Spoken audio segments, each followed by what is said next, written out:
Fantasy hockey talk delivered by our friends at DoorDash. Nick Alberga, you an old fashioned guy? You a beer? If I'm buying you a drink, what am I getting? No, lately it's been the ciders, but that's very accommodating of you guys, considering drinks are like 15 bucks a piece these days. Inflation, I tell you.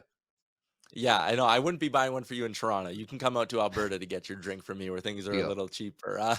Let's dig into a little fantasy hockey talk here, starting with a struggling team and one of the struggling teams we haven't hit on yet, and that's the St. Louis Blues. The team is losing, and their star players and key fantasy players are underproducing. If you're a fantasy owner with a Blues player who is just not living up to his draft potential, what would you do with him right now? Yeah, as Matt knows, we put out a weekly mailbag at Daily Faceoff coming out in a couple hours from now. And the major question this week was the St. Louis Blues and what to do with some of those struggling files. I think first and foremost, Jordan Binnington's a guy I'm just fading. Like the guy just wants to fight instead of make saves. So no thank you on that front. But on the Cairo front, on the Thomas front, I'm going to chalk this up to early season jitters following signing massive big extension. You just talked about Jonathan Huberdeau, same type of conversation. There's the expectation, there's the pressure to succeed once you sign that contract. And I do think it's a bigger factor than people lead on in the NHL, the sports world right now. So I'm going to give them the benefit of the doubt. I'm still also a believer in contract year Ryan O'Reilly. So quite honestly, I think it's a good buy low time for these guys. Do you agree? Matt? I think it's definitely a buy low time for sure. And it's funny, Robert Thomas, a quick little nugget. I saw him in the summer and he could barely fit through the door. He put on so much muscle. He looked really bulky. So I'm wondering if he's still Mm. trying to adjust and grow into that new sort of body of his because he clearly put on a lot of muscle. Another guy I wanted to ask you about, Nick, is someone that I never give enough respect to in fantasy. I find when I'm doing my own rankings, I always underrate Brock Nelson because I just think, boring, 25 goals, 50 points. You can find that anywhere. But I'm looking closer and dating back to last season. That's 83 games. I think he has 42 goals in his last 83 games. So I'm curious Yep. what you think about this surge from Brock Nelson. Is it legitimate or should owners be trying to sell high? I'm on a mission right now. I'm running the campaign to get this guy owned in more than 45% of standard leagues. Like it's insane to me. And I owned him last year for half the year, so I was reaping the benefits right away. He had 37 tucks last year. He's been outstanding this year. You look at his body of work, Matt, through 11 games, 5 goals, 13 points, 4 power play points, 2 game winners, 32 shots on goal.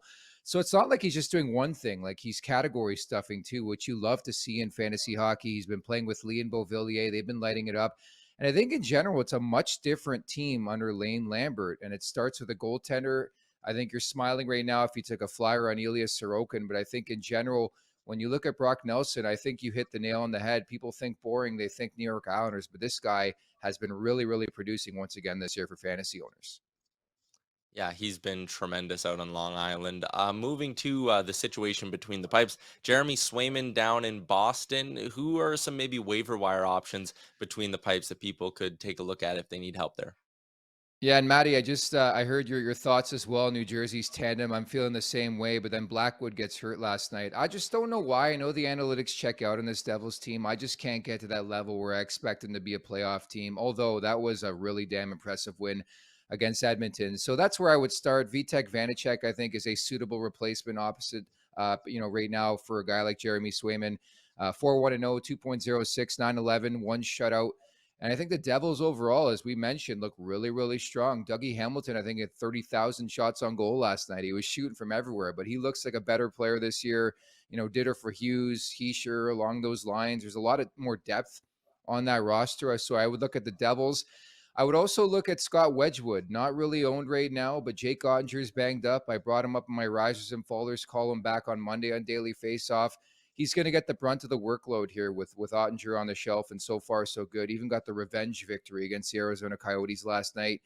Stuart Skinner, I know there's a bit of a collapse yesterday, but I'm still feeling him 2-2-0, 2.10, 944.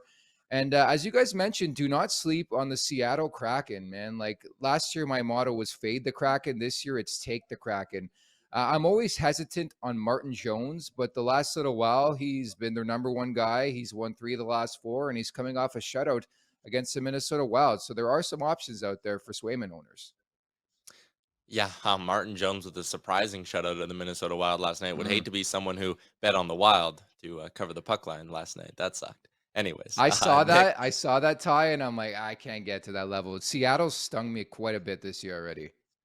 yeah, I'm now at that point now. I think that was the second or third time I've gone against the Kraken, and they burnt me every time. I thought Minnesota was starting to play some good hockey, but I was Mm. clearly wrong. Anyways, Nick, appreciate the advice, appreciate the fantasy hockey talk. As always, this segment has been delivered by DoorDash, where you can use the promo code GameDay25, get you 25% off and no delivery fees on your first order of $15 or more when you download the DoorDash app. We'll talk again next week, Nick.